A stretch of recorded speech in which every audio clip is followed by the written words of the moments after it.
Hello, कसे आहात? आज आहे ना मी छान अशी रेसिपी ट्राय करत आहे. ती आपल्यासाठी नाही, छोट्या बेबीसाठी आहे. शुभांगी शिंदे ह्या ताईंनी बेबी वेट गेनसाठी एक सीरीज चालू केलेली आहे. त्यांच्या पहिल्याच सीरीजचा हा पहिलाच पार्ट मी बघून या ठिकाणी खूप छान अशी रेसिपी ट्राय करायचं ठरवलेलं आहे. म्हणजे मला ती रेसिपी खूप आवडली. त्यामुळे मला असं वाटलं की ही रेसिपी माझ्या पिल्लूनेही खायला हवी. त्यामुळे मी या ठिकाणी त्यांचंच बघून या ठिकाणी माझ्या पिल्लूसाठी बनवायला घेतलेली आहे. खूप छान रेसिपी आहे. तुम्ही पण नक्की ट्राय करून बघा. कारण मी जेव्हा ही रेसिपी बनवली ना, माझ्या पिल्लूने खूप आवडीने खाल्ली. म्हणजे तिला खूप आवडलं आणि इतकं स्मूथ असं बॅटर ते तयार होतं ना, खूप छान. मुलं खूप आवडीने खातात.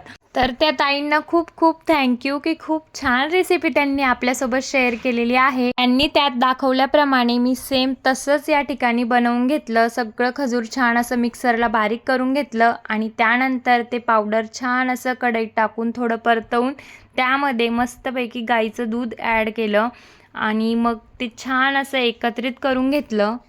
जेवढं आपण त्याला हलवू तेवढं ते छान असं घट्टसर होत जातं आणि मग त्यामध्ये मी या ठिकाणी खजूरचं पाणी ॲड करून दिलं. म्हणजे जे मिक्सरला बारीक केलेलं होतं ते छान असं ॲड केलं. मग ते छान असं रेडी झालं आणि पिल्लूही छान झोपेतून उठलेली होती. मग तिलाही या ठिकाणी भरवायला घेतलं आणि तिला ते खूप आवडलं आणि तिने ते खूप आवडीने खाल्लं. तुम्ही पण तुमच्या बेबीसाठी ही रेसिपी नक्की ट्राय करून बघा. चला मग, बाय.